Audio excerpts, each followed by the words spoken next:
r/ask Reddit. What is the smallest lie you've ever told which had the biggest consequences?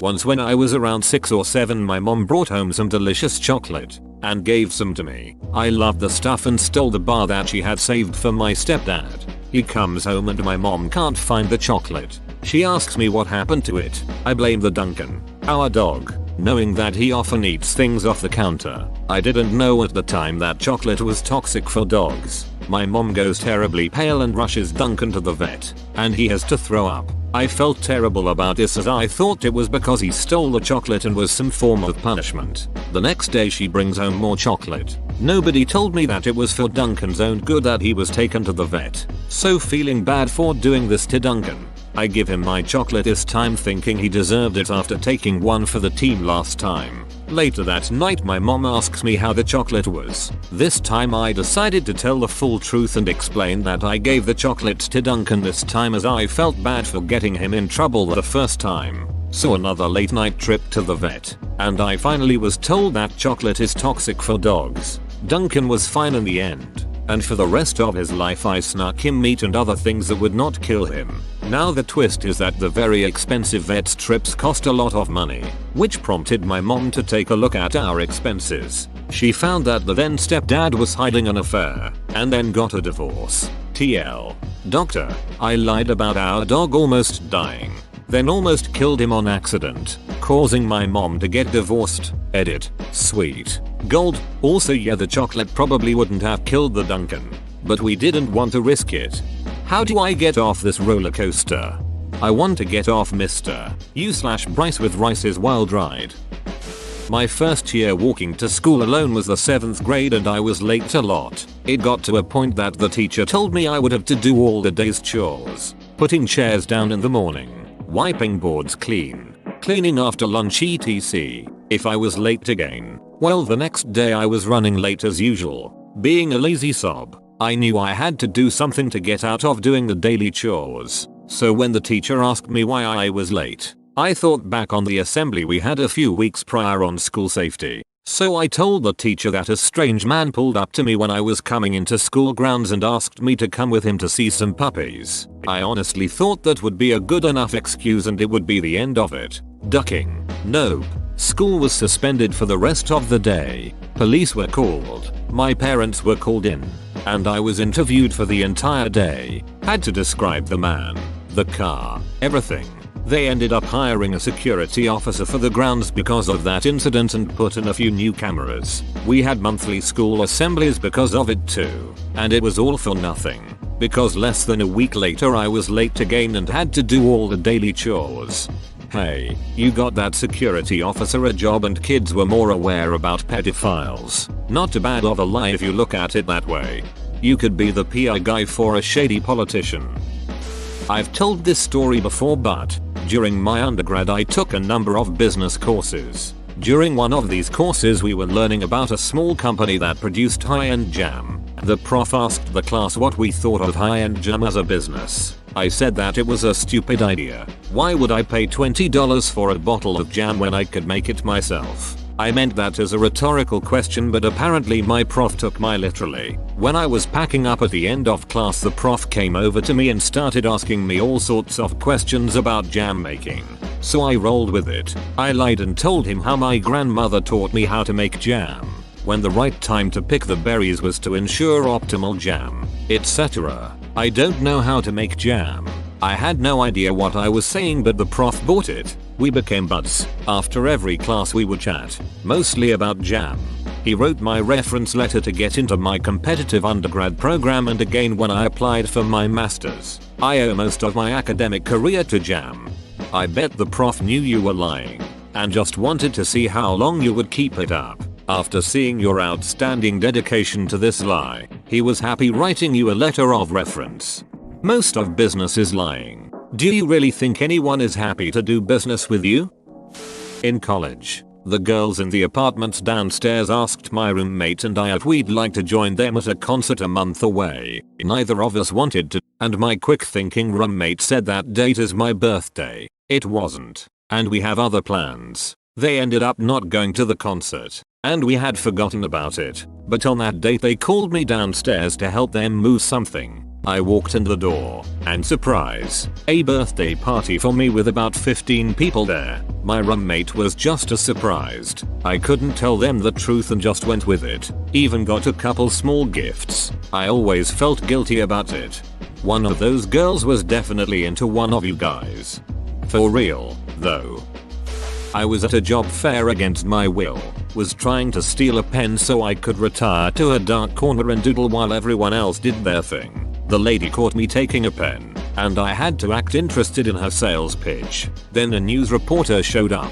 Before I knew it, I was in national papers as a general human interest story, as a turnaround miracle story of how I'd come all the way from the barren plains of another country far away while kicking mental illness and addiction, and now wanted to become a nurse. I don't, nor have I ever, wanted to be a nurse. But that interview sure snowballed all out of proportion. All I wanted was a free pen. It's been 10 years and people are still asking how the nursing career is going. Are you a character on Seinfeld? This is totally a Seinfeld episode. I walked in on my friend finishing a conversation on her phone. She looked at me, petrified, and asked if I heard everything. I told her with a defeated face yes. She starts crying and leans on me telling me she is so afraid and doesn't know what to do. I did this in Italy as a joke, but obviously I am in deep water now, so I just tell her everything will be fine and to call me whenever she needed me. Turns out she got pregnant and asked me to go to an abortion clinic with her. Her boyfriend scrammed. We are best of friends now. Holy shit, that got real fast. Well, even if it was a joke at first, good on you for providing her the support she needed. When I was about 13, I called a little boy ugly. At the time, my mom's best friend was driving me home from school. Of course she told my mother what I said, and my mom asked me to not say things like that. I told her I didn't call anyone ugly. It was a little lie. At first I didn't know what she was talking about, and it became this big whole ordeal about my kid would never lie to me and why would I lie about this. They were best friends and they no longer speak because of this. All three of us were dumb and immature. I hate it when parents think their kids are saints. I would totally believe my long-term friend telling me my kid did something like that over my kid saying they didn't. I guess I'd just look at the facts in any situation. My mom always believed everyone else over me even when I was telling the truth. In our situation I would probably just let it go. It seems like a very silly thing to lose a friendship over, plus why would a grown woman lie about a kid calling another kid ugly? I guess the best thing to do is just use common sense rather than believe your child is incapable of lying. When I was little, maybe 6 or 7 years old, and I was playing with my cousin. He was my best friend, even if we have grown apart in the last few years. Anyway, I told him if he jumps out of the tree onto the trampoline, he can get into the club. He jumped and jarred his knee. He screamed blow murder. There was no club. There was no entry test. The injury plays up till this day. It affected him when he was playing gridiron. He had to give it up. It affected him when he joined the army and again when he became a cop. I'm worried one day he dies because of that knee and I'll blame myself for it. Edit. Gridiron equals American football. I'll never make that mistake again. When I said I'm afraid he'll die because of his knee, I meant in some kind of job related incident. I know where he works as a police officer there are a lot of violent bogans. The worst kind of bogan. At least I made it into the club Guy's tombstone. Guy's tombstone. Sounds like an action hero.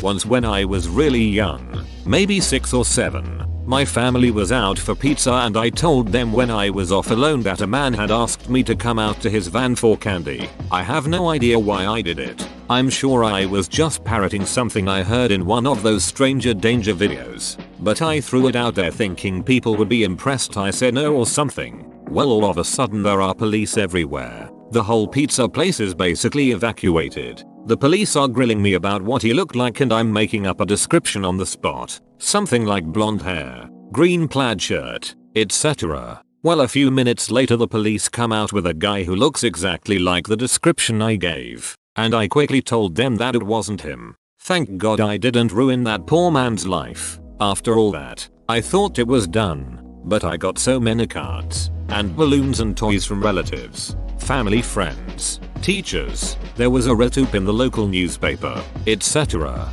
It blew up into this huge deal. For a really long time I never told anyone, and for some reason a few years ago, in my late teens, early 20s, I remembered this incident and felt super guilty about it. So I called my mom out of the blue to explain that I made it all up. I'll still never forget her reaction. Huh, that's a weird thing to lie about. Edit. Oh good. My top post is about a horrible lie I told, of course. I'll still never forget her reaction. Huh, that's a weird thing to lie about. I'm not sure what I was expecting her reaction to be, but it wasn't that. Something like, huh, I always thought you were the weird kid because of that. When my sister and I were kids, I told her the Easter bunny came through the drain. I thought it was cute, and since Santa came through the chimney I couldn't think of any other routes into the house. She cried for hours. Easter became the most miserable holiday for years until we grew up and she realized what an idiot I am. Today I learned Pennywise is the Easter bunny. You want an egg? They're all hidden. They're hidden. And when you're down here with me, you'll be hidden too.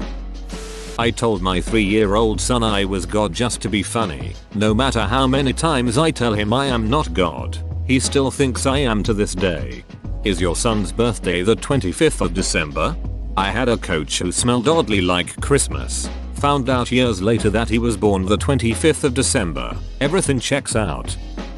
When I was younger at a birthday party, a girl asked me for a quarter to call home for her dad to come get her. I told her that I didn't have one and she got a ride home from another parent. Later, I heard that when she got home, she found ambulances around her house because her father had died falling out of a tree doing yard work. I kept imagining that if I had given her the quarter, her dad would have come to get her instead of continuing yard work. If I had given her a quarter, maybe she would still have a father. Edited to fix some grammar mistakes and clarification.